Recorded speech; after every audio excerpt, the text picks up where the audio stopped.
Everyone, मेरा नाम पूजा मालविया है और मैं आपका आपके ही चैनल ऑनलाइन पढ़ाई पे स्वागत करती हूँ। आज का ये वीडियो बहुत ही ज़्यादा डिमांडेड वीडियो है, जो कि है हमारा साइंस पेडागोजी को लेकर और टारगेटेड एग्जाम है हमारा सीटेट जनवरी 2024।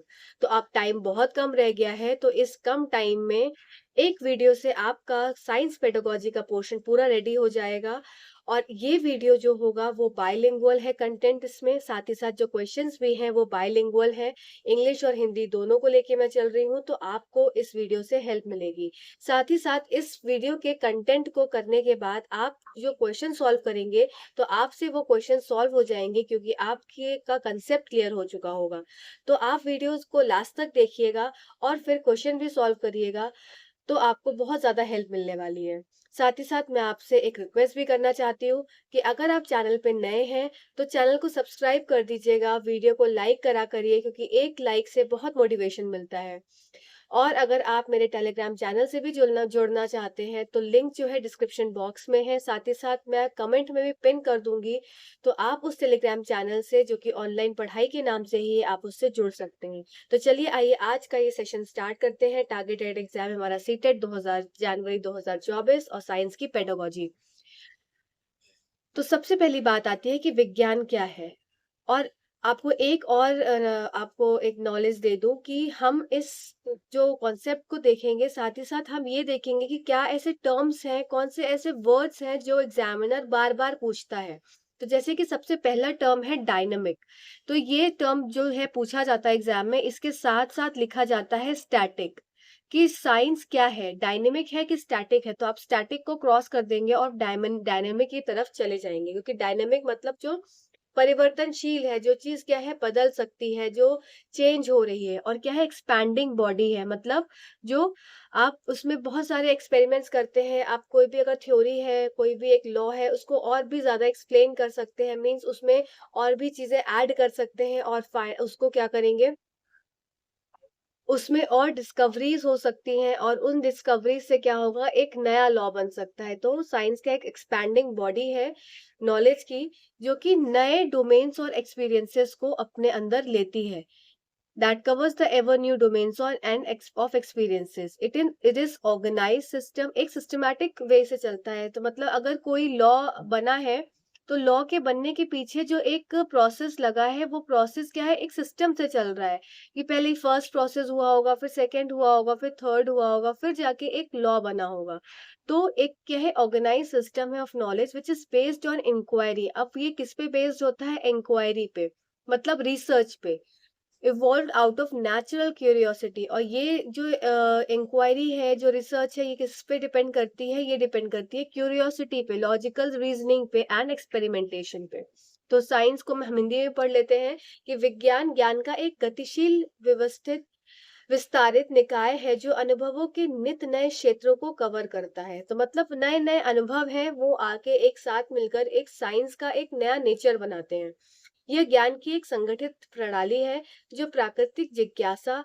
अब ये प्रणाली कैसी है, संगठित है, मतलब एक ऑर्गेनाइज्ड है, जिसमें कि प्राकृतिक जिज्ञासा तार्किक तर्क और प्रयोग से विकसित पूछताछ पर आधारित है, जिसमें कि आप तार्किक अपनी क्रिटिकल थिंकिंग लगाएंगे, इनोवेशन लगाएंगे।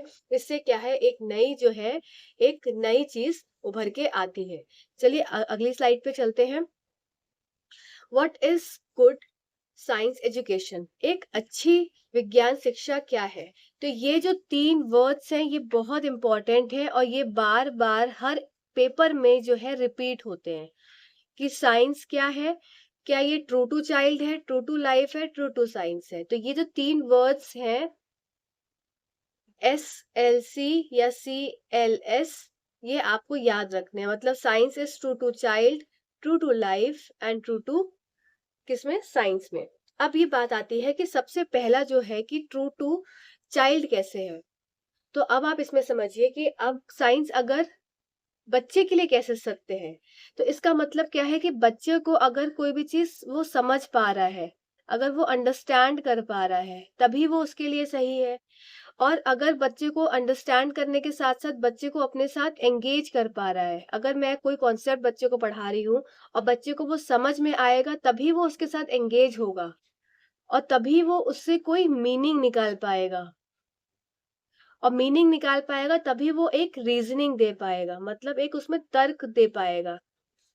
तो इससे क्या होगा, वो क्या है, एक ट्रू है, किसके प्रति? बच्चे के प्रति। तो ट्रू टू चाइल्ड मतलब कि जो भी मैं उसे कंसेप्ट बच्चे को साइंस पढ़ा रही हूँ वो उसको समझ में आए, बच्चा उसमें एंगेज हो, उससे एक मीनिंग निकाल पाए, उससे एक रीजनिंग दे पाए, तभी वो बच्चे के प्रति सत्य हो जाएगी। अब अगला पॉइंट आता है कि ट्रू टू लाइफ। अब साइंस ट्रू टू लाइफ कैसे है? तो अगर बच्चे ने कोई भी चीज सीखी, कोई कॉन्सेप्ट सीखा, अब कोई कॉन्सेप्ट सीखा तो ये जो कॉन्सेप्ट उसने क्लास में सीखा, ये वो कॉन्सेप्ट जाके रियल लाइफ सिचुएशन में यूज कर पाए। तो जब वो रियल लाइफ सिचुएशन में इस कॉन्सेप्ट, सीखे गए कॉन्सेप्ट को यूज कर पाएगा, मींस अपनी क्लास की नॉलेज को वो अपनी आउटसाइड लाइफ में जब वो यूज कर पाएगा, जो उसने क्लास में गेन करी नॉलेज वो उसने आउटसाइड जिंदगी में उसको इस्तेमाल किया, तब जाकर वो जो है वो ट्रू टू लाइफ हो जाएगी। क्या चीज? साइंस। ठीक है। ट्रू टू चाइल्ड कैसे हुई कि उसको समझ में आए, उसको समझ में आए तो वो एक उसको मीनिंग निकाल पाए, वो एंगेज हो पाए और वो रीजन कर पाए। फिर ट्रू टू लाइफ कैसे हुई? जो उसने क्लास में सीखा वो उसको बाहर जाके उसका उपयोग कर पाए, तब जाके वो उसको ट्रू टू लाइफ वाली सिचुएशन में आएगा। नेक्स्ट आता है ट्रू टू साइंस। अब साइंस, ट्रू टू साइंस कैसे हो जाएगी? तो मतलब अगर बच्चा मेरा क्लास 5th का बच्चा है, अब क्लास 5th के बच्चे को अगर मैं क्लास 10th का लॉ ऑफ मोशन पढ़ा दूंगी, तो क्या बच्चे को ये समझ में आएगा? नहीं आएगा। क्यों? क्योंकि उसके लिए ये एज अप्रोप्रिएट नहीं है। इसका मतलब कि बच्चे को जो भी हम पढ़ा रहे हैं, जो भी हम कॉन्सेप्ट दे रहे हैं, जो भी हम उसको समझा रहे हैं, वो उसके लेवल के अकॉर्डिंग हो।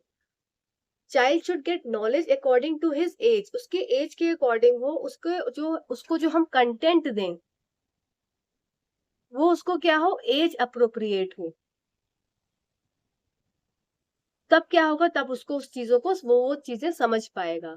तो अभी तक हमने क्या क्या पढ़ा? अभी तक हमने पढ़ा कि साइंस क्या है। तो साइंस में अगर आपको टर्म मिल जाए डायनेमिक, एक्सपैंडिंग, और एक नया टर्म मिल जाए क्यूरियोसिटी, लॉजिकल रीजनिंग, एक्सपेरिमेंटेशन, तो ये सारे टर्म क्या हो जाएंगे? पॉजिटिव टर्म है, जो कि हमें ये बताएंगे कि साइंस के लिए ये एक अच्छी बातें हैं। पर इसकी जगह अगर ऑपोजिट एक टर्म आ जाए, स्टैटिक,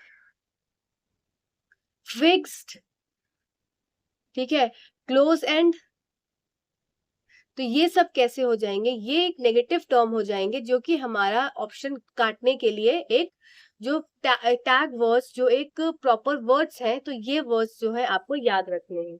ठीक है। तो हमने ये पढ़ लिया कि साइंस क्या है, डायनेमिक है, जो चेंज होती है, एक्सपैंड होती है बॉडी, और साथ ही साथ वो कैसे एक सिस्टमैटिक वे में चलता है उसका सारा प्रोसेस, और क्यूरियोसिटी जगाती है, लॉजिकल रीजनिंग को मतलब अवेक करती है, और साथ ही साथ एक्सपेरिमेंटेशन को भी आगे बढ़ाने में हेल्प करती है। फिर हमने पढ़ा कि साइंस एक अच्छी जो है, अच्छी विज्ञान शिक्षा क्या है? तो अच्छी विज्ञान शिक्षा क्या है? ट्रू टू चाइल्ड होनी चाहिए, ट्रू टू लाइफ होनी चाहिए, ट्रू टू साइंस होनी चाहिए। चाइल्ड के लिए कैसे ट्रू है? कि बच्चा उसको समझ पाए। फिर लाइफ के लिए क्या है? वो रियल लाइफ सिचुएशन में उसका यूज कर पाए। ट्रू टू साइंस कैसे है? कि बच्चे को जो कंसेप्ट पढ़ाए वो एज अप्रोप्रिएट हो। चलिए अब नेक्स्ट स्लाइड की तरफ चलते हैं। आई होप आपको इतना अभी तक समझ में आया होगा। अब बात आती है skills to be incorporated in science education. विज्ञान शिक्षा में कौशलों को शामिल किया जाना चाहिए। अब विज्ञान शिक्षा में कौन कौन से कौशल हैं जिसको शामिल हम कर सकते हैं, और इसको हमें विज्ञान शिक्षा में लेने में हमें मदद मिलती है। आप सेशन से जुड़े रहिएगा लास्ट तक, तो आपकी ये सारी पेडागोजी एक बार में रेडी हो जाएगी। तो सबसे पहली बात आती है कि ये जो तीनों टर्म्स मैंने यहाँ लिखे हैं, ये एक दूसरे से क्या है, रिलेटेड है। अगर मैं बात करूं फ्लेक्सिबिलिटी की, लचीलेपन की, अगर कोई चीज फ्लेक्सिबल है, कोई कोई सोच फ्लेक्सिबल है तभी वो क्रिएटिव होगी, या कोई सोच क्रिएटिव है तभी वो फ्लेक्सिबल होगी। मतलब अगर मैं कुछ सोच रही हूँ तो वो अच्छी एक तार्किक क्षमता है मेरे अंदर, एक क्रिएटिविटी है मेरे अंदर, जो क्या है, मेरे इनबिल्ट टैलेंट को, मतलब मेरे अंदर का जो टैलेंट है उसको उभार पा रही है। साइंस में क्या है, हमको क्रिएटिव रहना है। साइंस क्या बोल रही है कि science is a creative sector. बच्चे के दिमाग के जो अंदर उसकी क्षमताएँ हैं, जो उसकी क्रिएटिविटी है, जो टैलेंट है, उसको उभार कर ला रही है। बच्चा एक नई सोच को लेके उभर रहा है। बच्चा अगर क्लास में क्वेश्चन पूछ रहा है टीचर से कि आपने ये बताया तो ये भी तो हो सकता है, तो इसका मतलब क्या है? बच्चे के अंदर एक क्रिएटिविटी आ रही है, चीज़ों को सोचने की एक नए तरीके की क्षमता आ रही है। तो उससे क्या होगा? अगर क्रिएटिविटी आएगी तो क्रिएटिविटी से क्या हो जाएगा, एक इनोवेशन हो जाएगा, एक नई चीज का वो निजात कर सकता है, नई चीज को वो डिस्कवर कर सकता है। और ये सब कैसे पॉसिबल है? अगर उसकी सोच जो है वो फ्लेक्सिबल है।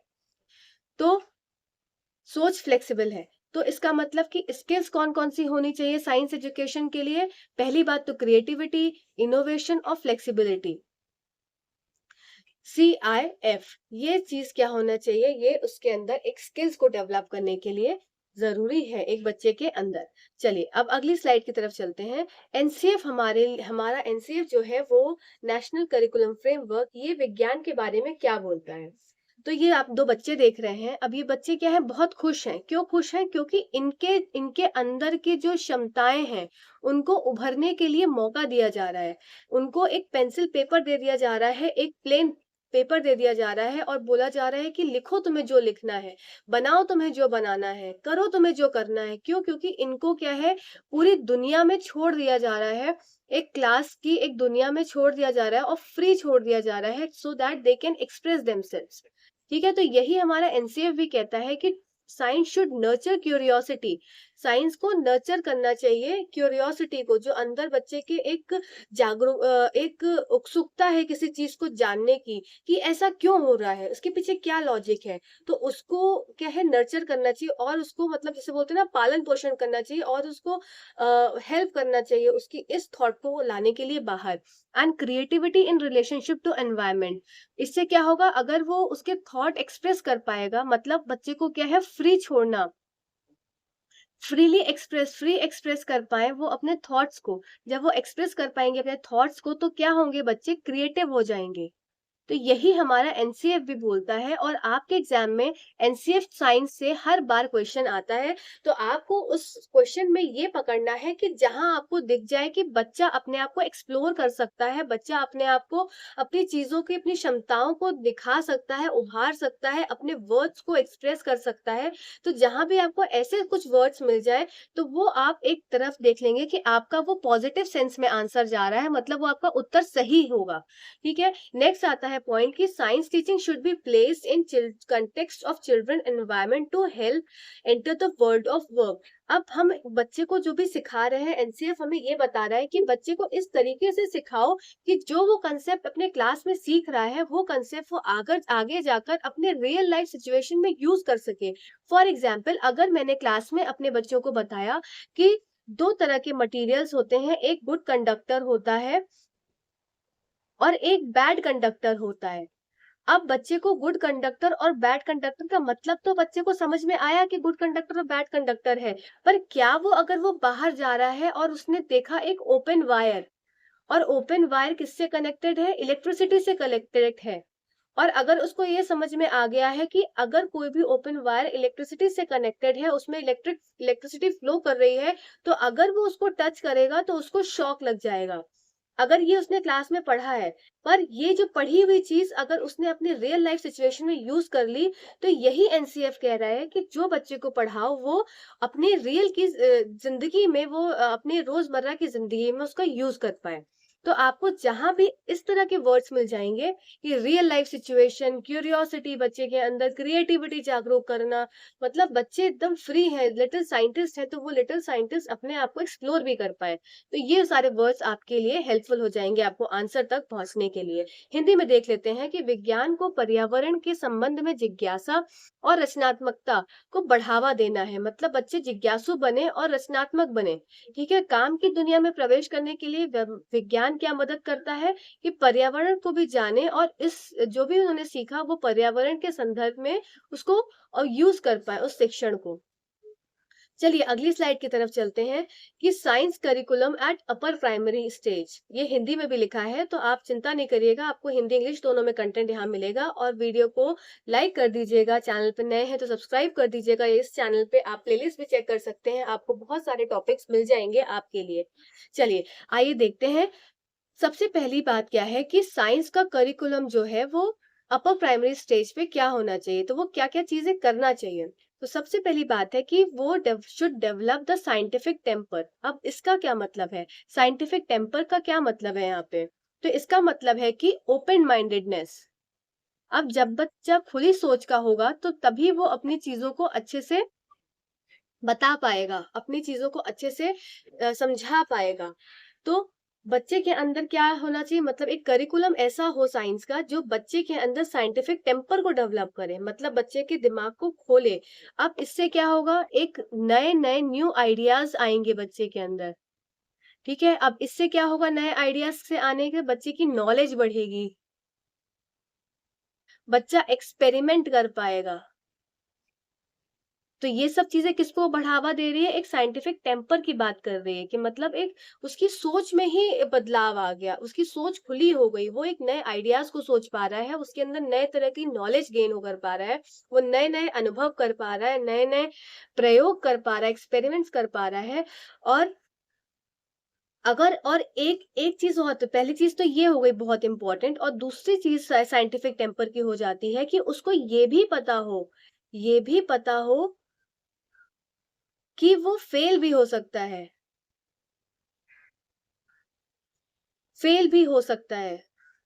मतलब इससे ये मतलब है कि अब अगर वो कोई एक्सपेरिमेंट कर रहा है बच्चा, तो उसको ये ज़रूरी नहीं है कि वो उस एक्सपेरिमेंट में सक्सेसफुल ही रहेगा। हो सकता है उसका एक्सपेरिमेंट नहीं सक्सेसफुल रहे, तो उसको फेलियर को एक्सेप्ट करने की भी एक जो उसके अंदर एक क्षमता हो, एक ताकत हो। ऐसा ना हो कि उसका एक्सपेरिमेंट अगर फेल हो गया, अगर वो एंड रिजल्ट तक नहीं पहुँच पाया, तो बच्चा उदास होकर, बच्चा एकदम डिप्रेस होकर बैठ जाए। तो इसी का मतलब है कि जो साइंस का करिकुलम इस तरीके का होना चाहिए कि बच्चे के अंदर एक टेम्पर मतलब पूरा उसका चेंज, उसका दिमाग ही चेंज हो जाए, इतना विकसित हो जाए, इतना खुला हो जाए कि उसको हर तरीके की चीज़ों को एक्सेप्ट करने की बात जो है वो समझ आ जाए। अब बात आती है साइंटिफिक थिंकिंग की। साइंटिफिक थिंकिंग से क्या मतलब है? इसका मतलब कि बच्चा जो है वो अब साइंटिस्ट की तरह जो है अपनी चीज़ों को सोच पाए। जिस तरीके से साइंटिस्ट अपनी चीज़ों में एक विशालता लाते हैं, अपने मन में विशालता लाते हैं और किसी भी कॉन्सेप्ट, किसी भी एक लॉ को तक पहुँचने के लिए वो बहुत तरह-तरह के प्रयोग करते हैं। उसी तरह से बच्चा भी जो है करिकुलम उसका ऐसा डेवलप होना चाहिए कि बच्चे के अंदर भी जो साइंटिफिक थिंकिंग है, जो अप्रोच है, वो आ पाए।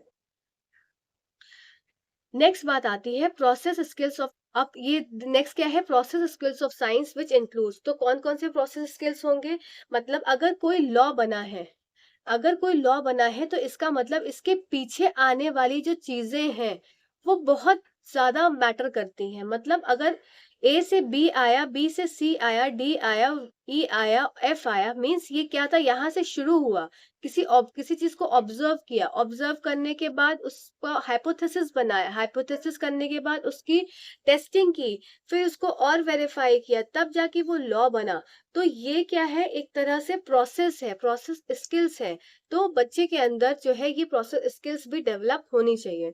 अब वो कैसे होंगी डेवलप, कि वो ऑब्जर्व करे कोई भी चीज़ को, फिर उसको ऑब्जर्व मतलब कोई चीज़ को देखे, समझे, फिर उस ऑब्जर्व करने से वो क्वेश्चंस पुट अप करे कि ऐसा हो रहा है तो क्यों हो रहा है? तो ये सारी चीज़ें क्या है, करिकुलम ही डिसाइड करेगा, करिकुलम ही बनाएगा बच्चे के अंदर।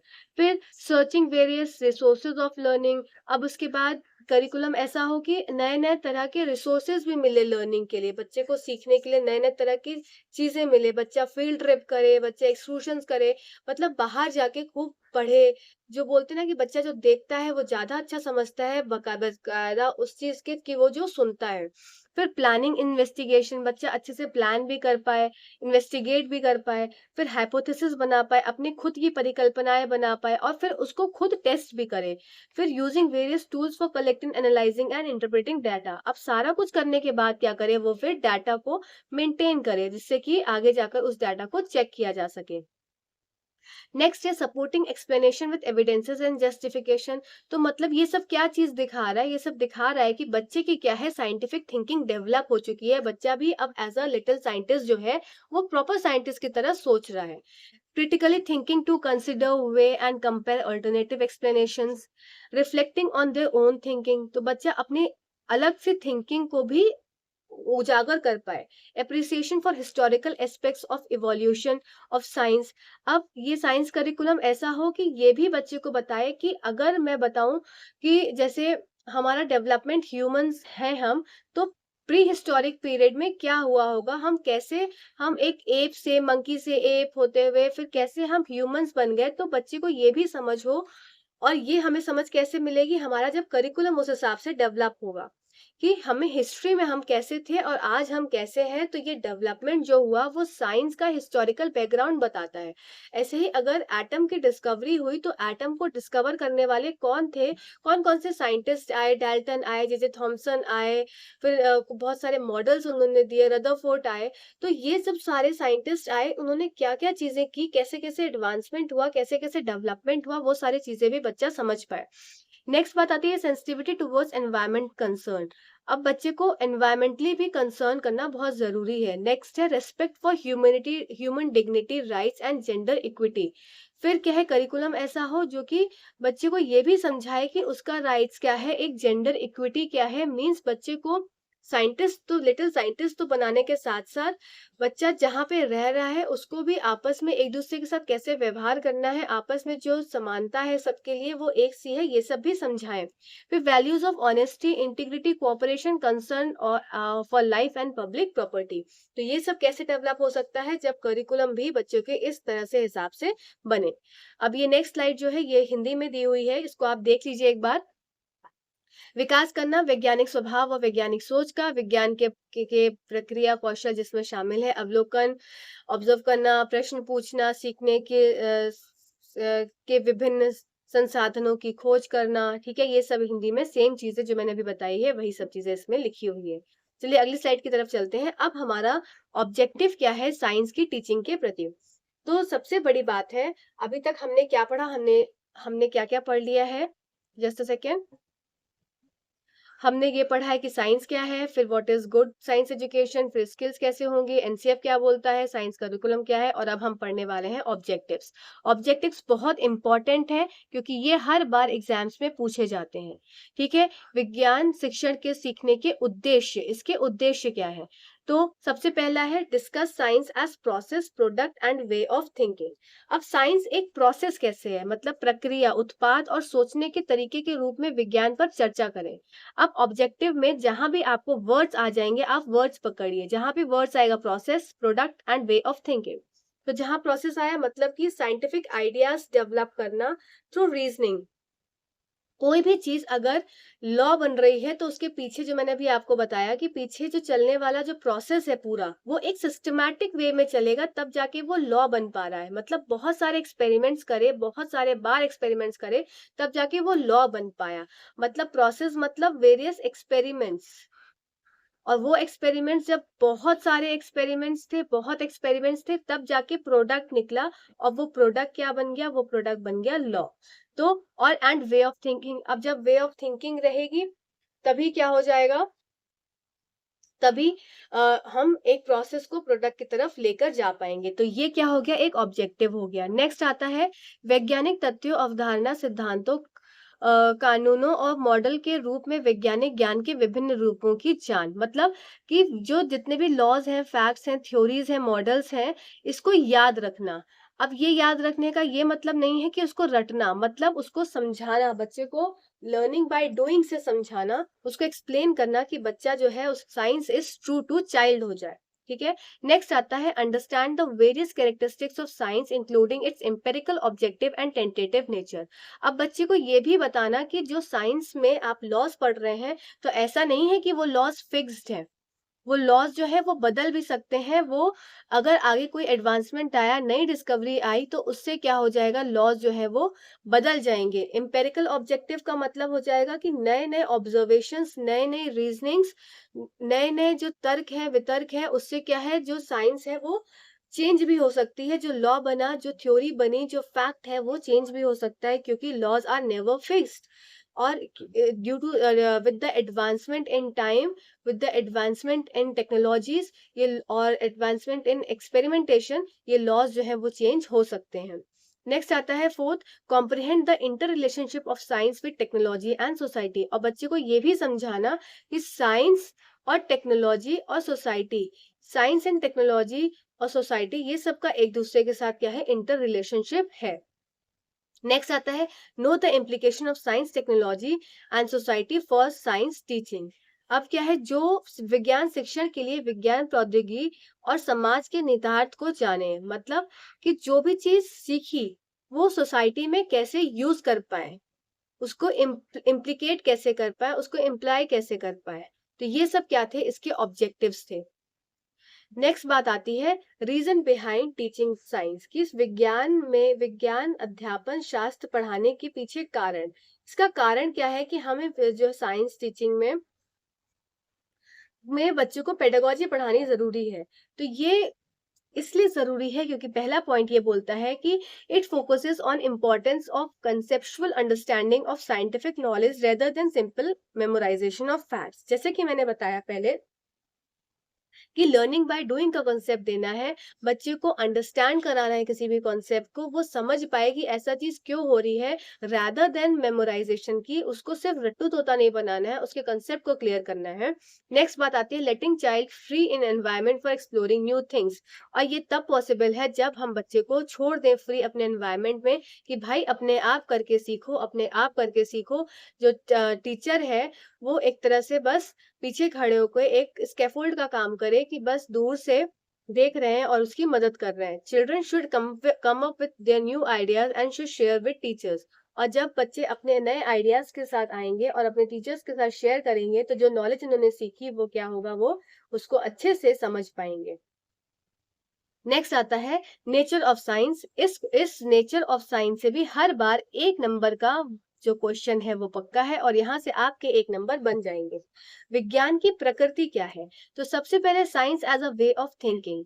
साइंस क्या है, एक सोचने का एक तरीका है। अब ये कैसे है, क्यों, क्योंकि साइंस जो है वो दिमाग को एक क्यूरियस बनाता है, साइंटिफिक थिंकिंग करता है, साइंटिफिक एटीट्यूड को डेवलप करता है, ऑब्जर्वेशन टू कंस्ट्रक्ट हाइपोथेसिस करता है, आइडियाज एक्सप्लेनेशन ऑफ कॉन्सेप्ट। तो ये सारे जो वर्ड्स लिखे हैं ना, ये सब वर्ड्स आपको याद रखने हैं, क्योंकि यही वर्ड्स आपको ऑप्शंस में भी मिलेंगे और आप उसको टिक कर देंगे। जहां पे भी बात आएगी वे ऑफ थिंकिंग, सोचने की बात पे, तो आप सोचने में आप सोच लीजिए कि साइंस को कितने अच्छे तरीके से आप सोच सकते हैं, एक खुली सोच में, ओपन माइंडेडनेस में। अब ओपन माइंडेडनेस है मतलब कि आप क्यूरियस हैं, आप क्रिएटिव हैं, आप इनोवेटिव हैं, आप ऑब्जर्व कर सकते हैं, आप अपना हाइपोथेसिस बना सकते हैं, आप अपने आइडियाज को नए नए आइडियाज को ला सकते हैं, आप अच्छी तरीके से सोच सकते हैं। और आप कैसे सोच सकते हैं, आप साइंटिफिक सोच सकते हैं। तो ये सारी चीजें आ गई science as a way of thinking.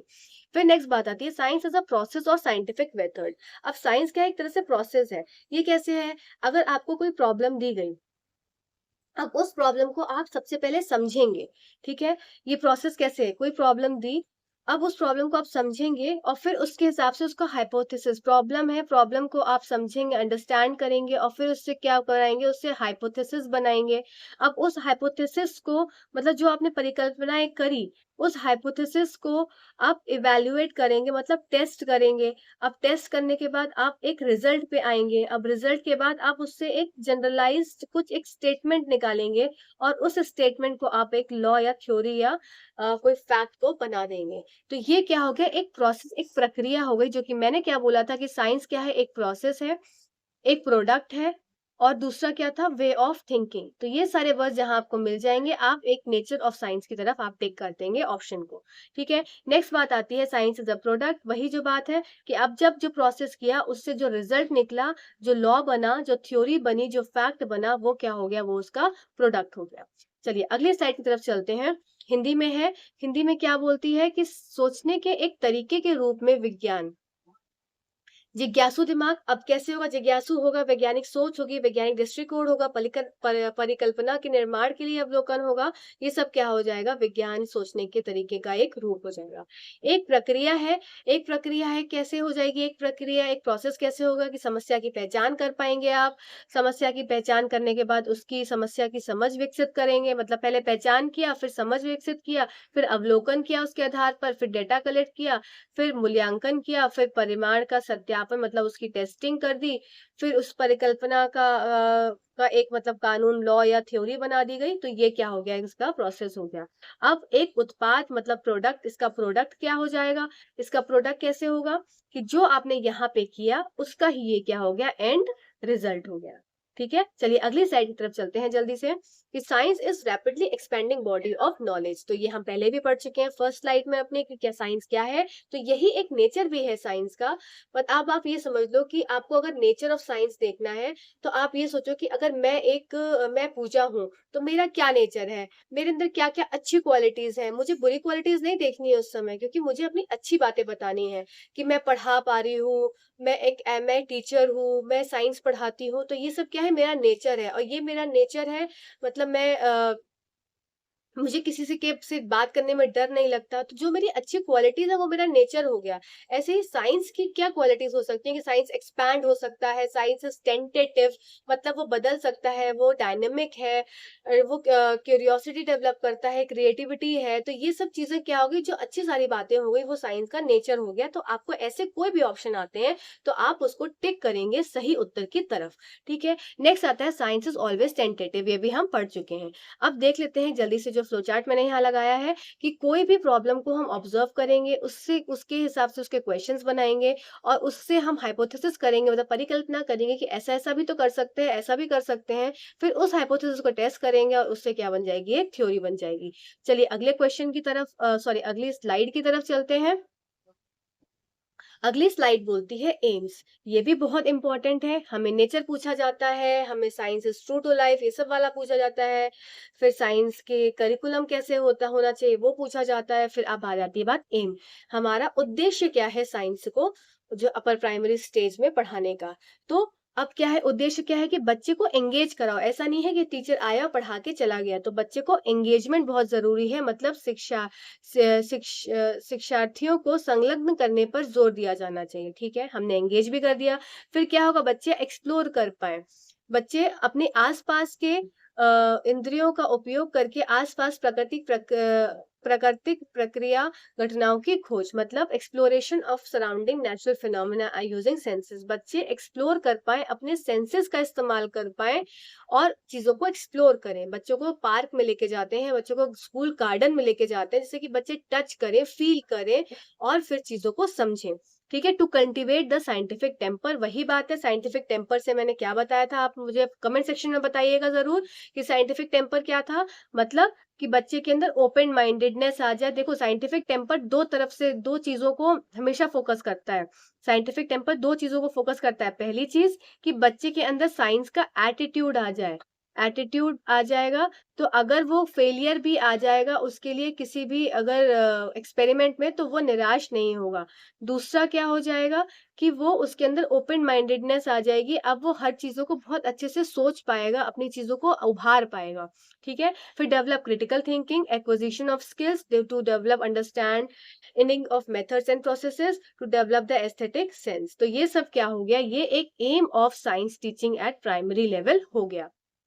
इसको आप एक बार ज़रूर पढ़ लीजिएगा, स्क्रीनशॉट ले लीजिएगा, जिससे कि आपको कोई दिक्कत ना हो, आप एग्ज़ाम्स में क्वेश्चन को अच्छे से सॉल्व कर। अभी हम क्वेश्चंस भी करेंगे, तब आपको समझ में आएगा कि हमारा जो चैप्टर है, चैप्टर नहीं, हमारा जो साइंस पेडागोजी है, पूरा कंप्लीट तैयार हो गया है। चलिए नेक्स्ट चलते हैं, science education types of validity. ये भी मोस्ट इम्पोर्टेंट क्वेश्चन है। हर साल का 1 नंबर फिक्स है, तो 1 मार्क्स आपको यहाँ से मिल जाएँगे। अभी आप क्वेश्चंस भी देखेंगे कैसे किस तरह से आते हैं। चलिए हाँ, तो कॉग्निटिव वैलिडिटी में हमें पढ़ना है कि जो दिमाग है, मतलब बच्चे का जो दिमाग है उसके लेवल तक ही हमको चीजें उसको देनी है। मतलब अगर बच्चा क्लास 5th में है, तो क्लास 5th का ही कंटेंट उसको देना है, उसके एज अप्रोप्रिएट कंटेंट को उसको पढ़ाना है, उसकी एज से बढ़कर उसको चीजें नहीं देनी है। ठीक है, बात आती है कि कंटेंट वैलिडिटी की। अब कंटेंट वैलिडिटी का ये मतलब हो जाएगा कि जो कंटेंट हम उसको दे रहे हैं वो एकदम मतलब एकदम ट्रू होना चाहिए, एकदम साइंटिफिकली करेक्ट होना चाहिए। इससे ये मतलब है कि अगर मैं डाइजेस्टिव सिस्टम बच्चे को पढ़ा रही हूँ, तो डाइजेस्टिव सिस्टम में अगर स्मॉल इंटेस्टाइन की बात बता रही हूँ, तो ऐसा नहीं है कि स्मॉल इंटेस्टाइन में मैं लार्ज इंटेस्टाइन के कॉन्सेप्ट उसको बता दूंगी। अगर मैं बता रही हूँ कि स्मॉल इंटेस्टाइन में डाइजेशन जो है वो कंप्लीट होता है, प्लस जो है एक एब्जॉर्प्शन भी होता है स्मॉल विलाई के थ्रू। तो ये दोनों चीज अगर मैं स्मॉल इंटेस्टाइन में बता रही हूँ, तो ये कंसेप्ट लार्ज इंटेस्टाइन का नहीं है। लार्ज इंटेस्टाइन में क्या है, वाटर और मिनरल्स का एब्जॉर्प्शन होता है, पर डाइजेशन लार्ज इंटेस्टाइन में नहीं होता है। तो मैं कंटेंट जो उसको दे रही हूँ प्रॉपर कंटेंट हो, एकदम वैलिड कंटेंट हो। ठीक है, अब बात आती है प्रोसेस वैलिडिटी की। इसमें क्या है, requires that the curriculum engage the learner in acquiring the method and process that lead to generation and validation of scientific knowledge and nurture the natural curiosity and creativity of the child. अब जो मैं उसको प्रक्रिया समझा रही हूँ वो प्रक्रिया भी एकदम वैलिड होनी चाहिए, मतलब एक generation and validation of scientific knowledge, मतलब वो जो मेथड और प्रोसेस देखे उससे क्या है, एक प्रॉपर कॉन्सेप्ट की तरफ वो पहुंच पाए, एक साइंटिफिक नॉलेज वो गेन कर पाए, और उस नॉलेज से उसको क्या मिले, एक नेचुरल क्यूरियोसिटी मिले और क्रिएटिविटी मिले। मतलब वो प्रोसेस भी ऐसा हो जो उसके दिमाग में एक प्रॉपर वैलिडिटी लाए, किस चीज के लिए, एक जो उसने कंसेप्ट सीखा। नेक्स्ट बात आती है हिस्टोरिकल वैलिडिटी की। अब ये क्या करता है, ये बताता है कि जो भी हमारा अभी एट प्रेजेंट जो साइंस है, ये साइंस कैसे डेवलप हुई। ये साइंस डेवलप हुई पास्ट टाइम से, मींस पास्ट टाइम से जो भी एक्सपेरिमेंट्स हुए, ये एक्सपेरिमेंट्स ने क्या किया, नए एडवांसमेंट लाए, और नए एडवांसमेंट का रिजल्ट है जो अभी हम पढ़ रहे हैं। मतलब historical perspective enabling the learner to appreciate how the concept of science evolved with the time. Next बात आती है ethical validity. Requires that the curriculum promote the values of honesty, objectivity, cooperation. ये हम पहले भी पढ़ चुके हैं ना, आप अभी पिछली स्लाइड में भी हमने ये पढ़ा था। Objectivity, cooperation, freedom from fear and prejudice, and develop in learner the concern of life and preservation of environment। जहाँ भी ethical की बात आ गई तो सारी चीजें अच्छी अच्छी, जैसे कि honesty के प्रति, मतलब किसी को मतलब cooperate करो, freedom from the fear to express, मतलब जो भी express करना है एकदम freely आप express कर सकते हो। फिर environment को preserve करना है, तो ये सब क्या हो गए, ethical sense और ethical validity के अंदर आ गए। नेक्स्ट पॉइंट आता है एनवायरमेंट वैलिडिटी। मतलब जो भी बच्चे ने सीखा वो लोकल टू ग्लोबल हो, मतलब अगर क्लासरूम में उसने कोई भी चीज सीखी है, वो क्लासरूम का सीखा हुआ टॉपिक वो अपने रियल लाइफ सिचुएशन में वो यूज कर पाए। ऐसा ना हो कि उसने सीखा तो क्लासरूम में पर वो यूज नहीं कर पा रहा है, तो अगर ऐसी नॉलेज है तो वो गलत नॉलेज है, इसका मतलब वो एनवायरमेंट वैलिडिटी को जो है उसकी पूर्ति नहीं कर रहा है। तो ये सारी वैलिडिटीज थी जो कि आपको याद रखनी है, बहुत इंपॉर्टेंट है, हर बार पूछी जाती है। अभी हम क्वेश्चंस भी इसके देखेंगे। अगला क्वेश्चन, अगला स्लाइड है, ये सेम चीज हिंदी में भी लिखी हुई है यहाँ पे। संज्ञानात्मक वैधता, सामग्री की वैधता, प्रक्रिया वैधता, ऐतिहासिक वैधता, नैतिक वैधता। ठीक है। संज्ञानात्मक वैधता में कि मतलब पाठ्यक्रम उम्र के अनुरूप हो, जो पाठ्यक्रम हो उम्र के अनुरूप हो। सामग्री की वैधता, महत्वपूर्ण वैज्ञानिक रूप से सही हो, जो भी पाठ्यक्रम हम उसको दे रहे हैं वो वैज्ञानिक और रूप से जो सही हो। प्रक्रिया वैधता कि शिक्षार्थी को विविधों को प्राप्त करने में संलग्न करे, और ऐसी प्रक्रिया जो पीढ़ी से को जन्म देती है और वैज्ञानिक ज्ञान का सत्यापन करती है, ये सब हम पढ़ चुके हैं। नेक्स्ट ऐतिहासिक वैधता कि मतलब जो भी जो है हिस्ट्री में डेवलपमेंट्स हुए, और हिस्ट्री के डेवलपमेंट से जो टुडे जो हम सिनेरियो में साइंस पढ़ रहे हैं वो किसकी मदद से है, जो हमारा पास में डेवलपमेंट्स हुए हैं, ऐसी नैतिक वैधता।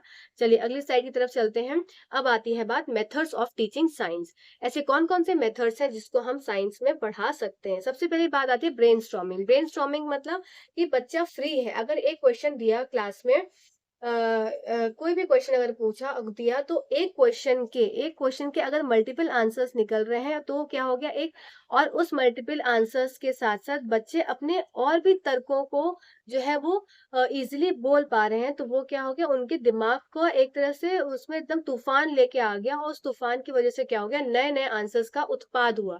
तो ये क्या हो गया, ब्रेनस्टॉर्मिंग मेथड हो गया, रोल प्ले मेथड। ये सारे मेथड आप साइकोलॉजी में पढ़ चुके हैं, पर ये सारे मेथड साइंस में आपको यूज में आएंगे। तो इसमें मैं ज़्यादा टाइम नहीं वेस्ट करूँगी क्योंकि आप ऑलरेडी साइकोलॉजी में मेथड्स पढ़ चुके हैं। रोल प्ले मेथड कि मतलब उनको ऐसा ड्रामेटाइज़ेशन टाइप का आप करा के साइंस में टीचिंग करा सकते हैं। ठीक है, क्वेश्चन आंसर मेथड हो गया, प्रॉब्लम सॉल्विंग मेथड हो गया, असाइनमेंट मेथड हो गया, प्रोजेक्ट हो गया, ह्यूरिस्टिक मेथड खोज विधि हो गई, लैबोरेटरी मेथड, लेक्चर कम डेमोन्स्ट्रेशन मेथड हो गया। ठीक, डेमोन्स्ट्रेशन मेथड हो गया, लेक्चर मेथड हो गया। ठीक है, लेक्चर मेथड जो होता है वो बहुत बड़ी क्लासेस के लिए होता है, और छोटी क्लासेस में डेमोन्स्ट्रेशन मेथड, ये सब मेथड ज़्यादा, role play method, brainstorming method, ये सब ज्यादा यूज में आते हैं। चलिए अगली स्लाइड की तरफ चलते हैं कि अप्रोचेस ऑफ टीचिंग साइंस। तो अब दो तरह के अप्रोचेस हैं, इंडक्टिव और डिडक्टिव अप्रोच। ये आप पहले भी पढ़ चुके हैं साइकोलॉजी में, तो एक बार हम रिवाइज कर लेते हैं, ये आपको अच्छे से आता है। इंडक्टिव अप्रोच में क्या होगा कि एग्जाम्पल से हम रूल की तरफ चलेंगे। मतलब बच्चे को कोई चीज को ऑब्जर्व करने के लिए दिए दे और उसके एक्सपीरियंस से बच्चे अपनी खुद के मतलब स्टार्ट विद ऑब्जर्वेशन, बच्चा खुद ऑब्जर्व करेगा और फिर कंक्लूड कर देगा थ्योरी को। मतलब अगर टीचर कोई कंसेप्ट बता रहा है तो टीचर क्या करेगा, पहले उसके एग्जाम्पल्स देगा। उस एग्जाम्पल्स को, जैसे अगर टीचर फोर्स बता रहा है तो फोर्स का पहले वो एग्जाम्पल देगा कि मैंने ऐसा तरह का बल लगाया, ये बल लगाया, तो उसके बाद वो फोर्स को एक्सप्लेन करेगा कि ये कंसेप्ट जो है ये फोर्स का है। ठीक है, तो ये क्या हो गया, इंडक्टिव अप्रोच हो गया। अब डिडक्टिव में क्या हो जाएगा, रूल से आ जाएंगे किस पे, हम एग्जाम्पल पे। अब इसमें क्या है, पहले ही बता दिया कि भाई ये फोर्स होता है, अब फोर्स बताने के बाद उसके एग्जाम्पल्स को जो है टीचर ने समझाया, तो ये हो जाएगा डिडक्टिव अप्रोच, जो कि आप पहले पढ़ चुके हैं। जैसे बोले कि कॉन्क्रीट से एब्स्ट्रैक्ट, तो इसमें क्या हो जाएगा इंडक्टिव में कि पहले उसको कॉन्क्रीट चीज दिखाई और फिर उसको अमूर्त चीज की तरफ लेके गए, और इसमें क्या हो जाएगा, एब्स्ट्रैक्ट से कॉन्क्रीट की तरफ। ठीक है, चलिए अगली स्लाइड की तरफ चलते हैं। अगली स्लाइड बोलती है यही सेम चीज है कि सबसे पहले क्या होगा इंडक्टिव में कि ऑब्जर्व करेगा, फिर पैटर्न देखेगा, फिर हाइपोथेसिस बनाएगा, फिर उससे थ्योरी बन जाएगी। इसमें क्या होगा, थ्योरी से हाइपोथेसिस, हाइपोथेसिस से ऑब्जर्वेशन और फिर कंफर्मेशन। तो मतलब इसका जस्ट ऑपोजिट हो जाता है। नेक्स्ट स्लाइड है methods of teaching learning science, जो कि हमने लास्ट स्लाइड में भी पढ़ा था। एक बार आप फिर से देख लीजिए कि लेक्चर मेथड होता है, demonstration method, laboratory method, history observation method, project method, व्याख्यान विधि, प्रदर्शन विधि, प्रयोगशाला विधि, अनुमानी विधि, ये सब आप साइकोलॉजी में पढ़ चुके हैं, वही सेम चीजें हैं, इसमें अलग से कुछ पढ़ने की जरूरत नहीं है। चलिए अगली स्लाइड की तरफ चलते हैं। Evaluation in science teaching. अब ऐसे कौन कौन से इवैल्यूएशन होते हैं जो कि साइंस टीचिंग में आपको मददगार साबित होंगे। तो सबसे पहली बात है कि अगर आप किसी भी चीज का मूल्यांकन कर रहे हैं तो आपको फीडबैक लेना बहुत जरूरी हो जाएगा। तो फीडबैक आप कैसे लेंगे? आप अपना आपके खुद की भी टीचिंग का फीडबैक कि आपने जो पढ़ाया वो क्या बच्चों को समझ में आ भी रहा है कि नहीं यार, ऐसा तो नहीं कि बच्चे ही नहीं समझ में आ रहे हैं। तो टीचर को खुद का फीडबैक लेना भी बहुत ज़्यादा ज़रूरी हो जाता है। तो obtaining frequent feedback on your teaching, आपके शिक्षण पर लगातार प्रतिक्रिया प्राप्त करना, तो ये टीचर के लिए भी इम्पोर्टेंट है कि बच्चों का तो फीडबैक लेना ही लेना है, साथ में टीचर को अपना भी फीडबैक लेना है कि जो मैंने पढ़ाया वो बच्चे को समझ में भी आया कि नहीं। ठीक है, फिर getting regular insight on student learning. अब देखो टीचर सेंटर तो हो गया है कि टीचर का रोल क्या है कि खुद का भी अवलोकन करना, साथ ही साथ बच्चे का अवलोकन करना। Soliciting student opinion during the term. अब ऐसा नहीं है कि बच्चा बस थोपता जाए, तो टीचर का यहाँ पे रोल ये हो जाता है कि टीचर भी बच्चे को इन्वॉल्व करे और पूछे क्या आपको इस मेथड से समझ में आया, अगर नहीं आया तो मैं अपने मेथड को चेंज करके आपको फिर से समझाऊंगी। तो क्या है, बच्चे को भी इन्वॉल्व करना अपनी चीजों को एक्सप्लेन करने में। फिर assessing a course at the end of the term. अब जो भी कुछ करा तो लास्ट में उसको उसका जो है एसेस भी करना जरूरी है कि जो मैंने पढ़ाया था क्या लास्ट में बच्चे समझ में पा रहे हैं कि नहीं। ठीक है, आइए अब इसको और थोड़ा देख लेते हैं। तो टाइप्स ऑफ इवैल्यूएशन में हम देखेंगे कि असेसमेंट जो है वो किस तरह से होता है, फॉर्मेटिव होता है और समेटिव होता है। फॉर्मेटिव मतलब कि आप पढ़ा रहे हैं और पढ़ाने के साथ साथ बच्चों से क्वेश्चन पूछ रहे हैं, तो उससे आपको ये समझ में आ रहा है कि उनको कितना आया। पर अगर समेटिव की बात हो गई कि आपने पूरा चैप्टर पढ़ा दिया, अब एंड में क्या किया उसका टेस्ट ले लिया, तो ये क्या हो जाएगा, एंड रिजल्ट है। और ये क्या है, ड्यूरिंग द प्रोसेस है, ड्यूरिंग द प्रोसेस। ठीक है, तो चलिए, तो used in a formative way feedback is given. अब इसमें क्या होगा, बार बार आप फीडबैक दे सकते हैं, क्योंकि भाई अगर नहीं ठीक हुआ तो आपने फिर से एक्सप्लेन कर दिया, आपने मेथड को चेंज कर दिया। इसमें क्या है, ये फ्लेक्सिबल है। और ये क्या है, ये स्टैटिक है, ये फ्लेक्सिबल नहीं है, लास्ट में ही चीजें होती है। ठीक है, तो ये आप उसमें पढ़ भी चुके हैं। चलिए आगे चलते हैं। नेक्स्ट आता है टाइप्स ऑफ असेसमेंट, जिसमें कि डायग्नोस्टिक क्या है कि किसी चीज को डायग्नोस करना, बच्चे की किधर कमी आ रही है, जिसकी जो कमी आ रही है उस डायग्नोसिस के हिसाब से उसको रेमेडी देना, तो ये डायग्नोस्टिक हो जाएगा। ठीक है, जिसमें प्री टेस्ट हो जाएगा, सेल्फ असेसमेंट हो जाएगा, फिर फॉर्मेटिव मैंने भी बताया और समेटिव भी मैंने बताया। चलिए, तो ये फॉर्मेटिव में होमवर्क हो गया, क्वेश्चन आंसर सेशन हो गया, इसमें एग्जामिनेशन, फाइनल एग्जामिनेशन, पोर्टफोलियोज, ये सब समेटिव में आ जाएगा। नेक्स्ट स्लाइड है हमारी एमसीक्यूज की। अब हम देखते हैं कि हमने जो पेडागोजी पढ़ी हम कितने क्वेश्चन सॉल्व कर पा रहे हैं। तो चलिए लेट्स स्टार्ट, और आप जरूर कमेंट सेक्शन में बताइएगा 12 या 13 क्वेश्चन है आपके, इसमें कितने क्वेश्चन सही हुए डू कमेंट, आप ज़रूर कमेंट करिएगा और लाइक शेयर भी करिएगा। आपके एक लाइक से बहुत मोटिवेशन मिलता है। और चैनल की प्लेलिस्ट को भी स्क्रॉल करिएगा, आपको बहुत ज़्यादा अच्छे कंटेंट और इन्फॉर्मेटिव कंटेंट आपको मिलेंगे। चलिए सबसे पहला क्वेश्चन की तरफ हम चल सबसे पहला क्वेश्चन बोलता है, which of the following is not an agreement with our contemporary understanding of the nature of science. अब देख लीजिए बात, पहला ही क्वेश्चन है नेचर ऑफ साइंस को लेके कि निम्नलिखित में से कौन सा विज्ञान की प्रकृति की हमारी समकालीन समझ से सहमत नहीं है। जहां भी वर्ड आ जाए नहीं, उसको तुरंत सर्किल कर लीजिएगा, क्योंकि जिससे कि आपका क्वेश्चन जो है वो गलत ना हो जाए। तो नहीं की बात हो रही है, ठीक है। तो हमें जो नेचर जो साइंस का नहीं होगा, जो साइंस का नेचर नहीं है, उसको हमें छांटना है। तो साइंस इज ड्यूरेबल, ठीक है, but is subject to change. सही बात है कि साइंस जो है टिकाऊ तो है, पर परिवर्तनशील है। तो ये हमारा स्टेटमेंट तो सत्य की तरफ जाता है। फिर नेक्स्ट क्या है, वैज्ञानिक जिज्ञासु के सृजन में अवलोकन और प्रायोगिक साक्ष्य महत्वपूर्ण भूमिका निभाते हैं। Observations and experimental evidence play an important role in generation of science. ये बात बिल्कुल ठीक है कि अगर हम कोई भी साइंटिफिक नॉलेज को जनरेट कर रहे हैं, तो उससे क्या होगा कि उसके लिए ऑब्जर्वेशन और एक्सपेरिमेंटेशन की बहुत ज्यादा भूमिका हो जाती है। तो ये भी हमारा उत्तर जो है एक नेचर ऑफ साइंस की तरफ बताता है। फिर नेक्स्ट क्या है, scientific ideas are unaffected by social and historical setting.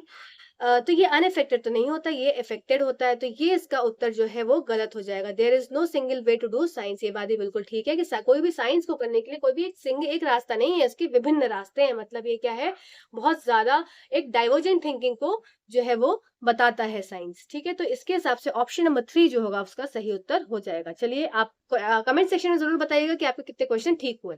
अगला क्वेश्चन है, आपके पास एग्जाम में एक क्वेश्चन ओपन बुक से भी क्वेश्चन आता है, मींस ओपन एंडेड। इसको मैं बोलूं इजी लैंग्वेज में तो ओपन एंडेड। तो हर बार क्वेश्चन जो है ओपन एंडेड से आता है। तो ओपन एंडेड इस तरह के क्वेश्चन होते हैं कि क्वेश्चन तो एक है, पर इसके उत्तर अनेक, मतलब आंसर 1, आंसर 2, आंसर 3, आंसर 4, मतलब एक क्वेश्चन पर उत्तर अनेक। तो ये क्या हो जाएगा, एक डाइवर्जेंट थिंकिंग की तरफ बच्चे को लेकर जाता है। बच्चे अलग अलग तरीके से सोच पाते हैं। तो ये ओपन बुक क्वेश्चंस होते हैं, ओपन एंडेड क्वेश्चंस होते हैं। अब आइए देख लेते हैं हमारा क्वेश्चन क्या कहता है। ये भी प्रीवियस ईयर क्वेश्चन है कि ओपन बुक टेस्ट के लिए आप किस प्रकार के प्रश्नों की अनुशंसा करेंगे, किस प्रकार के प्रश्न को आप देखेंगे। तो आपको पॉजिटिव आंसर देखना है, ठीक है।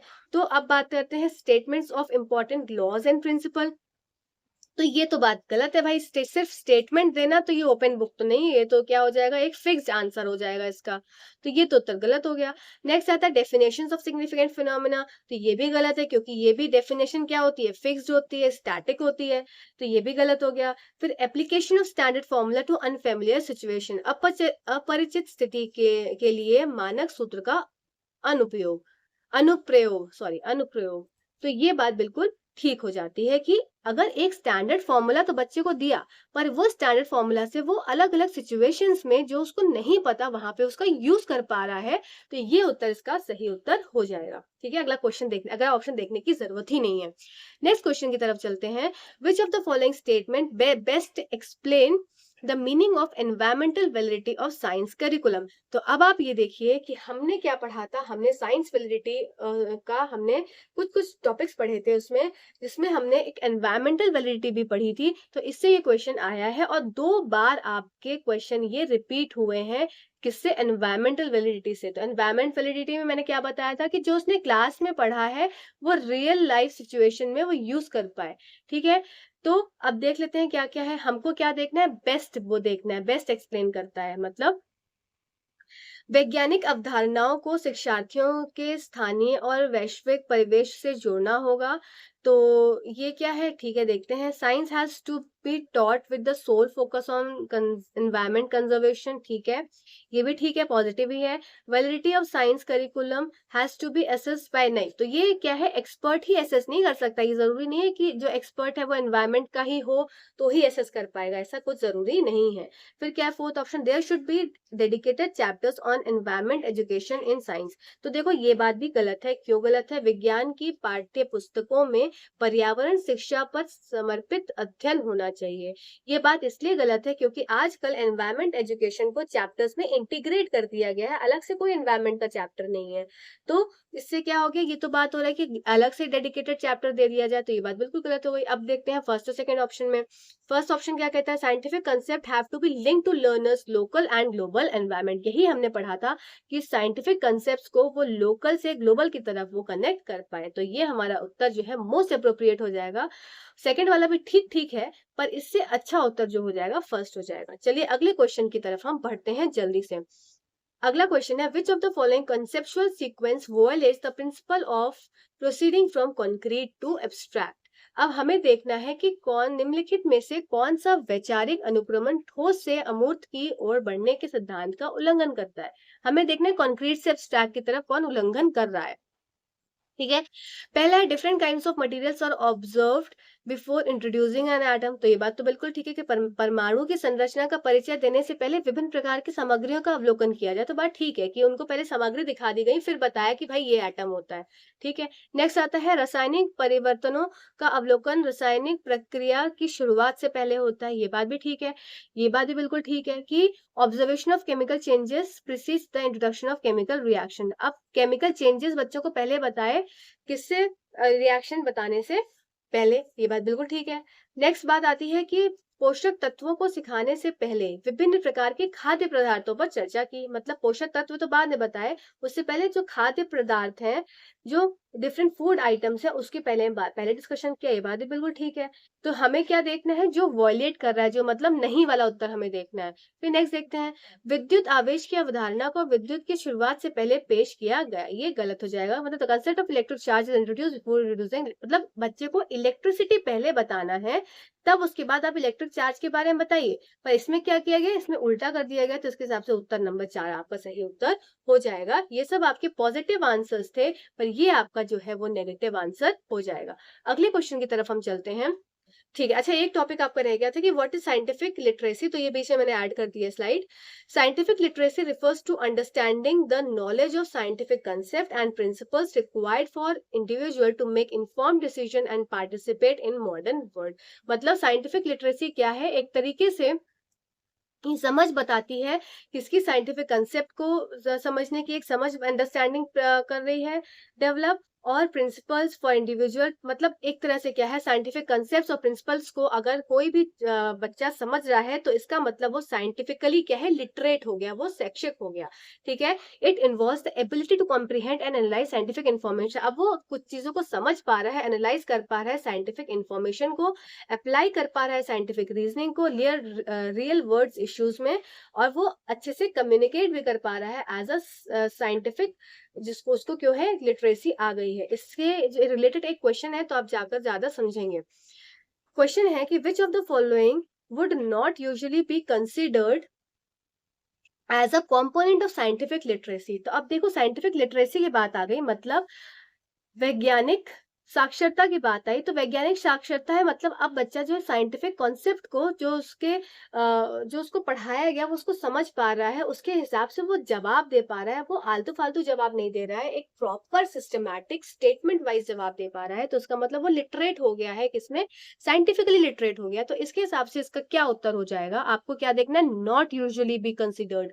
देखते हैं, informs choices about socio scientific issues. ये बात ठीक है कि भाई अब उसको ऐसा कुछ हो गया है, साइंटिफिक लिटरेसी आ गई है, तो सोशियो साइंटिफिक इश्यूज के बारे में भी उसको पता है। नेक्स्ट आता है comprehending media reports on subjects of scientific interest. ये बात भी बिल्कुल ठीक है। Ability to identify cause effect relationship. अब वो कॉज इफेक्ट रिलेशनशिप भी बता पाएगा क्योंकि उसको तार्किक क्षमता आ गई इसके अंदर। फिर ability to pursue science as a discipline at an advance level of education. तो ये बात गलत हो जाएगी। ये बात साइंटिफिक लिटरेसी को नहीं पूर्ति करेगी, क्योंकि एक तरह से डिसिप्लिन्ड हो गया, मतलब अब वो अपनी सोच को इधर से उधर डाइवर्ट नहीं कर पाएगा, डाइवर्ट सोच नहीं कर रख पाएगा। वो क्या है, उसकी सोच सीमित हो जाएगी क्योंकि डिसिप्लिन्ड हो जाएगी। तो ये इसका सही उत्तर हो जाएगा। अगले क्वेश्चन की तरफ चलते हैं। Consider the following lines from class 7th NCERT text book forest. एक लाइन दी गई है, ये क्वेश्चन मुझे बहुत अच्छा लगा। मतलब इस तरह से क्वेश्चंस पूछते हैं तो मतलब आपके दिमाग में भी लॉजिकल थिंकिंग को डेवलप करना चाहते हैं एग्जामिनर्स, बस और कुछ नहीं। ये क्वेश्चन मुझे बहुत अच्छा लगा। एक साइंस एनसीईआरटी टेक्स्ट बुक का एक चैप्टर जो क्लास 7 का चैप्टर है फॉरेस्ट, तो उसमें एक लाइन लिखी हुई है, बच्चों को बता रही है the children learn about the history of village. It is surprise them that the villages and the agricultural fields of that area were created after 60 years।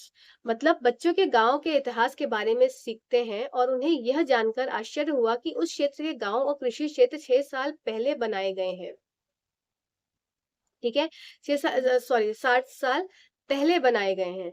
तो अब इससे विच of the following objective of science education does the above lines indicate. अब आपको objective बताने हैं कि इसमें से किसको वो जो है इंडिकेट कर रहा है objective. Nurture the aesthetic sense and creativity in science and technology, तो ऐसा तो कुछ नहीं है, क्रिएटिविटी और सेंस एस्थेटिक सेंस तो नहीं डेवलप कर रहा है। Development historical development perspective of science, तो सही बात है, जब बात हो रही है पुराने समय की तो क्या है कि एक तरह से हिस्टोरिकल बैकग्राउंड की बात कर रहा है कि ये जो है डेवलपमेंट ये हिस्टोरिकली कितने साल पहले बात हुई थी। ठीक है, appreciate the issues at the interface of science society and technology, तो ये बात भी ठीक है कि अप्रिशिएट कर रहा है issues at the interface of science society and technology. ये साइंस सोसाइटी और टेक्नोलॉजी के बीच में कितना तारतम्य है जिसकी वजह से जो एडवांसमेंट हो रहा है। ठीक है, नेक्स्ट ऑप्शन देखते हैं, अंडरस्टैंड मेथड ऑफ जनरेशन, ये बात नहीं है, तो ऑप्शन नंबर 2 3 ठीक हो जाएगा। इसमें ऑप्शंस आपके इस तरीके से थे कि 1 2, फिर ए ऑप्शन 2 3, फिर सी ऑप्शन 4 1, तो इसमें उत्तर हो जाएगा आपका ऑप्शन नंबर 2 एंड 3। चलिए अगले क्वेश्चन की तरफ चलते हैं। Consider the following statement from NCERT science text book class 7, फिर से एक टेक्स्ट बुक का क्वेश्चन है और ये एक स्टेटमेंट दी गई है और उसके बाद ये पूछा गया है कि which of the following aspect of the nature of science does the above lines illustrate। ठीक है, कि इस नेचर, हमने नेचर ऑफ साइंस के लिए देखो कितना बड़ा सा क्वेश्चन दिया है और देख के घबराहट हो जाएगी, पर ये क्वेश्चन बहुत आसान है। आइए हिंदी में देख लेते हैं। आपने गैलीलियो का नाम तो सुना होगा। ऐसा कहा जाता है कि एक बार जब वह चर्च में बैठे थे तो उन्होंने देखा कि एक लैंप छत में जंजीर से लटका हुआ है। ठीक है, लैंप जो था वो छत की जंजीर से लटका हुआ था और धीरे धीरे धीरे एक तरफ से दूसरी तरफ, और ये इधर से उधर जो है वो ऑसिलेट कर रहा था, इधर से उधर ऑसिलेट कर रहा था। तो उन्हें आश्चर्य हुआ कि जो उनकी नाड़ी है, जो हाथ की जो पल्स है, वो भी जैसे वो इधर हो रही है तो वो धप धप धप धप नाड़ी भी ऐसी हो रही थी। तो तो फिर उस इसके हिसाब से उपयुक्त पंक्तियां विज्ञान की प्रकृति के निम्नलिखित में से किस पहलू को दर्शाती है। तो किस पहलू को दर्शाती है? During the interval in which the lamp completed one oscillation experiment of Pendler, which of the following aspect of nature of science does the above line illustrate। तो क्या ये दर्शाती है? क्या साइंस टेंटेटिव है? अच्छा ठीक है, देखते हैं। नेक्स्ट क्या है कि science is based on empirical evidence. ठीक है, देखते हैं। Science is advance to the creativity and imagination of scientist. Science is objective, देखो साइंस ऑब्जेक्टिव तो नहीं होगा, ये हमारा ऑप्शन गलत हो जाएगा क्योंकि साइंस हमेशा क्या है, सब्जेक्टिव है। ठीक है, science is subjective in nature. ठीक है, फिर ये क्या हो, science is based on empirical evidences, ये भी बात गलत हो जाएगी। फिर साइंस इज टेंटेटिव, साइंस जो है टेंटेटिव है, बात ठीक है। फिर थर्ड ऑप्शन क्या है, science is advance to creativity and imagination of scientist. अब ये कैसे हो गया, ये इमेजिन ही तो किया उन्होंने। इमेजिन क्या किया कि जो उनका जो पेंडुलम है ऐसे ऐसे मूव कर रहा है, वो उनकी पल्स रेट भी उसी हिसाब से ही जो है वो धप धप धप धप कर रही है। तो इसके हिसाब से ऑप्शन नंबर 1 एंड 3 इसका सही उत्तर हो जाएगा। चलिए अगले क्वेश्चन की तरफ चलते हैं। What kind of questions with not be recommended for an open book test. ये क्या है, अन नहीं है, एन है। तो कौन सा है नहीं, मतलब वो आपको देखना है कि कौन सा ओपन एंडेड क्वेश्चन नहीं है। तो क्या होगा कि पहला कि अपरिचित स्थितियों में सैद्धांतिक सिद्धांतों का अनुप्रयोग, तो ये क्या हो गया, ये तो भाई ओपन एंडेड क्वेश्चन हो गया। ठीक है, नेक्स्ट क्या है, मानक सूत्र की लंबी व्युत्पत्तियां, तो long derivation of standard formula, ये इसका उत्तर हो जाएगा क्योंकि ये क्या हो गया, तो डायरेक्ट आंसर हो गया, तो ये ओपन एंडेड क्वेश्चन नहीं है। नेक्स्ट देख लेते हैं, ओपन एंडेड क्वेश्चन ये तो होता है सॉल्विंग इनोवेटिव प्रॉब्लम, ये भी ओपन एंडेड क्वेश्चन है। तो इसके हिसाब से उत्तर नंबर 2 आपका सही उत्तर हो जाएगा। अगला क्वेश्चन हम देखते हैं, which of the following purpose is least likely to be serve through organisation of science fair in school. अब आपको देखना है कि साइंस फेयर जो स्कूल में लगता है उसमें सबसे कम उपयोगी चीज, मतलब इन ऑप्शन में से सबसे कम आपको जो है वो यूज में करने वाली चीज क्या लग सकती है। स्कूल में विज्ञान मेले में के आयोजन से निम्नलिखित में से कौन सा उद्देश्य होने का सबसे कम संभावना, मतलब आपकी उद्देश्य पूर्ति जो है वो सबसे कम हो रही है? कौन से ऐसे ऑप्शन से? विद्यालय को समुदाय और समाज के करीब लाना, ये तो बिल्कुल सही बात है कि भाई इससे तो उद्देश्य पूरा होता है कि दोनों समुदाय जो आपस में एक-दूसरे के साथ आते हैं। छात्रों को अपने नवीन विचारों का प्रदर्शन करना, जहाँ पे छात्र अपने नवीन विचारों को प्रदर्शित कर रहे हैं, वो तो उनके लिए क्या है, एक रामबाण इलाज हो गया। बच्चे अपनी चीज़ों को एक्सप्लोर कर पा रहे हैं। तो ये तो उद्देश्य होता है। विभिन्न छात्रों और संस्थानों के बीच विचारों के आदान-प्रदान के लिए मत मंच प्रदान करना, ये भी बात ठीक है, ये भी एक उद्देश्य होता है। नेक्स्ट आता है व्यक्तिगत छात्रों की विशिष्ट वैचारिक कठिनाइयों की पहचान करना। तो ये जो है इसका उत्तर हो जाएगा आपका, क्यों? क्योंकि इसमें आप ऐसी कठिनाइयों को आप जो है वो डायग्नोज़ स्कूल की क्लास में भी कर सकते हैं। इसके लिए ज़रूरी नहीं है कि आपके लिए साइंस फेयर किया जाए। तो लीस्ट आपसे पूछा था, आपका ऑप्शन नंबर 4 इसका सही उत्तर हो जाएगा। अगले क्वेश्चन की तरफ चलते हैं, 10वें क्वेश्चन की तरफ। Which of the following criteria of validity of science curriculum requires involving the learners in acquiring the method by which scientific knowledge is generated and validated? आपको वापस से क्वेश्चन किसके लिए पूछा गया है? वैलिडिटी की बात करी जा रही है। अब आपको इनमें से बतानी है कौन सी वैलिडिटी हो सकती है। तो हिस्टोरिकल वैलिडिटी में क्या था कि पास्ट से अभी हम प्रेजेंट में कैसे आए हैं। प्रोसेस वैलिडिटी, कंटेंट वैलिडिटी में क्या था कि जो कंटेंट हम उसको दे रहे हैं वो प्रॉपर मतलब ऑथेंटिक कंटेंट हो। कॉग्निटिव वैलिडिटी में क्या था कि एज एप्रोप्रिएट कंटेंट हो। ठीक है, ये हम पढ़ चुके हैं सब चीज। अब प्रोसेस इसका उत्तर हो जाएगा। क्यों हो जाएगा? क्योंकि यहाँ पे बात हो रही है involving the learners in acquiring the methods by which scientific knowledge is generated and validated. ये हमने स्टेटमेंट ही पढ़ी थी कि प्रोसेस वैलिडिटी में क्या है कि जो भी हम नॉलेज दे रहे हैं बच्चे को, वो क्या है, वो साइंटिफिकली वो ले पाए और उसमें वैलिडिटी जो है वो उसका वैधता उसको मिल पाए। ठीक है, अगले क्वेश्चन की तरफ चलते हैं। Which of the following statement best describe the nature of science. अब फिर से एक नेचर ऑफ साइंस के ऊपर क्वेश्चन आ गया कि आपको बताना है कि इनमें से कौन सा कथन विज्ञान की प्रकृति का सबसे अच्छा वर्णन करता है। तो वैज्ञानिक वैज्ञानिक अपने कार्य में पूर्णतः वस्तुनिष्ठ होते हैं। तो ये तो भाई गलत हो जाएगा कि ऑब्जेक्टिव नहीं होता है, सब्जेक्टिव हो जाता है। ठीक है, फिर नेक्स्ट है अ, अनुसंधान करने के लिए वैज्ञानिक पद्धति के एकमात्र मार्गदर्शन है। The scientific method is the only guide. जहाँ पे वर्ड आया ओनली, वो तुरंत गलत हो गया। ठीक है, जहाँ पे भी आपको कहीं भी किसी भी स्टेटमेंट में ओनली वर्ड दिख जाएगा, आप उसको बिना आगे पढ़े क्रॉस कर देंगे समय बचाने के लिए। क्यों? क्योंकि ओनली वाले स्टेटमेंट जो है वो हमेशा गलत होते हैं। ठीक है, फिर एक सिस्टमैटिक बिलीफ है, तो कोई बिलीफ नहीं है भाई ये। कोई बिलीफ कोई ऐसा वो नहीं है, कोई एक कि बस ऐसा मान लिया गया ऐसा होता है, ऐसा कुछ नहीं है। क्या साइंस क्या एक तरह का प्रूफ है। एक प्रूफ कैसे आया? एक तरह से लॉज़ बन के, कैसे? एक्सपेरिमेंट्स के थ्रू। ठीक है? तो ये भी नहीं होगा। नेक्स्ट बात आती है, science is social in nature. विज्ञान प्रकृति में सामाजिक है। ये बात बिल्कुल ठीक है, सामाजिक है तभी क्या है, वो चीज़ों को एक्सप्लोर कर पा रहा है, चीज़ों को आगे एक्सपैंड कर पा रहा है, डायनामिक है। ठीक है? तो इसका उत्तर जो हो जाएगा बेस्ट डिस्क्राइब जो कौन करेगा? आंसर नंबर 4 करेगा। अगले क्वेश्चन की तरफ चलते हैं हम। आज का सेकंड लास्ट क्वेश्चन है हमारा, cognitive validity in science curriculum means. संज्ञानात्मक वैधता साइंस करिकुलम में क्या होती है? तो अब संज्ञानात्मक वैधता की बात आई, मतलब हम तुरंत देख लेंगे बच्चे के एज, बच्चे के माइंड से, बच्चे का जो भी कंटेंट होगा वो एज एप्रोप्रिएट होगा।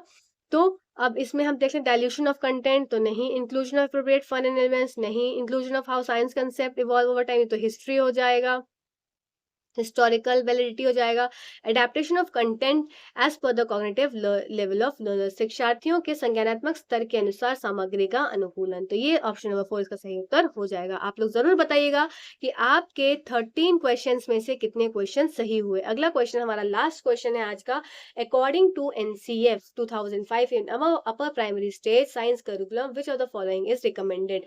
मतलब 2005 के अनुसार, एनसीएफ के अनुसार कि साइंस करिकुलम में क्या चीज का अनुशंसा की गई है, किस चीज की अनुशंसा की गई है।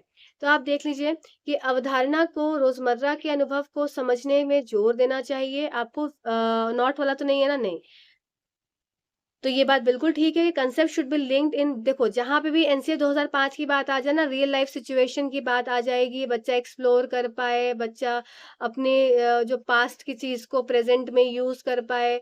ठीक है, ये सारी चीजें, बच्चा एक्सपेरिमेंट कर पाए, बच्चा डाइवर्जेंट थिंकिंग रख पाए, ये सारे वर्ड्स जो एक है एकदम वैसे मतलब एकदम टैग वर्ड्स हैं जिसको आपको याद रखने हैं अगर एनसीएफ की बात आ जाती है। ठीक है, concept should be arrived at the first option ठीक हो गया। Concept should be arrived at from the activities and experiment. गतिविधियों और प्रयोग से अवधारणा पर पहुँचना चाहिए, ये बात बिल्कुल ठीक है? Concept should be taught in a disciplinary approach की बात आई, इसको तुरंत ऐसा लंबा वाला क्रॉस कर दो। अलोंग विथ कंसेप्ट लॉज़ ये भी गलत बात हो जाएगी क्योंकि भाई एक्सपेरिमेंट की बात की गई है, तो ऑप्शन नंबर 1 एंड 2 इसका सही उत्तर हो जाएगा। अब आपका काम ये है कि आप मुझे बताएँगे कि 13 में से आपके कितने क्वेश्चन्स जो है वो ठीक हुए और आपको ये सेशन कैसा लगा? आपको ये सेशन अच्छा लगा है तो प्लीज़ लाइक करिएगा, एक लाइक से बहुत मोटिवेशन मिलता है। सीरियसली बोल रही हूँ, एक-एक वीडियोज़ बनाने में बहुत मेहनत लगती है और मोटिवेशन बहुत मिलता है आपके लाइक से, आपके कमेंट से, तो प्लीज़ कमेंट करिएगा, लाइक करिएगा, शेयर करिएगा वीडियोज़ और चैनल से ज़रूर जुड़िएगा। आपको इस चैनल पे काफ़ी वीडियोज़ मिलेंगे, मैंने प्लान्स पढ़ा दिया है पूरा। मैंने प्रॉपर कंपोनेंट्स ऑफ फूड पढ़ाए हैं। चंडीगढ़ जेबीटी वाला एक सेक्शन है, प्लेलिस्ट है, आप उसको जाके ज़रूर स्क्रॉल करिएगा। उसमें कंपोनेंट्स ऑफ फूड मैंने बहुत अच्छे से पढ़ाए हैं। साथ ही साथ मैंने प्लांट्स का बहुत अच्छे से पढ़ाया है। मैंने पूरा फूड बहुत अच्छे से एक्सप्लेन किया है विद क्वेश्चंस, तो आप वो भी देख सकते हैं। डाइजेस्टिव सिस्टम, सर्कुलेटरी सिस्टम, इस तरह एक्सप्लेन किया है। तो आप एक बार जाकर प्लेलिस्ट ज़रूर सर्च कर लीजिएगा, आपको जो है हेल्प मिलेगी वहाँ से।